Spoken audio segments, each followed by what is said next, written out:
સુરતમાં પણ હવે માથાભારે તત્વો પર આકરી કાર્યવાહી કરવામાં આવી રહી છે। ઉત્તર પ્રદેશ સ્ટાઇલમાં સુરત પોલીસે કાર્યવાહી કરી છે।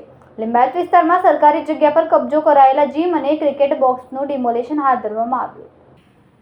બીજી તરફ પિતા પુત્ર પર જીવલેણ હુમલો કરાવનાર હાસિમની ધરપકડ કરવામાં આવી। લિંબાયત વિસ્તારમાં રામ મંદિરની બાજુમાં સરકારી જગ્યા પર જીમ અને ક્રિકેટ બોક્સ બનાવવામાં આવ્યું હતું। માથાભારે હાસિમ ઉર્ફ ભૈયા ગેંગનો સરકારી જગ્યા પર કબજો હતો। થોડા દિવસો પહેલા ગેંગના સભ્યોએ 2 લોકો પર હુમલો કર્યો હતો। મહિલાઓની હાજરીમાં પાઇપ ફટકા સાથે હુમલો કરાયો હતો। આ દરમિયાન આજે પોલીસે મોટી કાર્યવાહી કરી છે। પોલીસે માથાભારેને સ્પષ્ટ સંદેશ આપી દીધો છે કે કાયદામાં રહેશો તો ફાયદામાં રહેશો। પોલીસ આ કાર્યવાહી અસામાજિક તત્વો માટે મોટો સંદેશો ગણી શકાય છે। કેમેરામેન સેનિલ વિરાણી સાથે વિશાલ છેઠા, માનવ પ્રભા ન્યૂઝ, સુરત।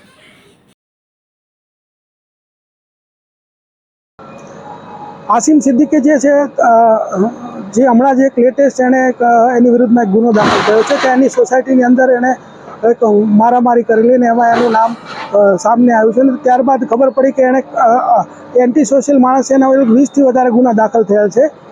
એટલે એની ખબર પડી કે એસએમસીની જગ્યા ઉપર એણે જીમ બનાવેલું છે અને એક ક્રિકેટનું બોક્સ બનાવેલું છે।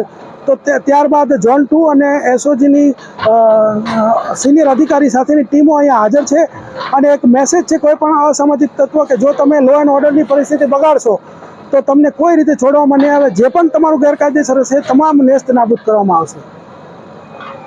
અમારા વિડીયોની નવી અપડેટ મેળવવા માટે સબસ્ક્રાઇબ કરો માનવ પ્રભા ન્યૂઝ ચેનલને। બેલ આઇકન ક્લિક કરો લેટેસ્ટ વિડીયો સૌથી પહેલા મેળવવા માટે।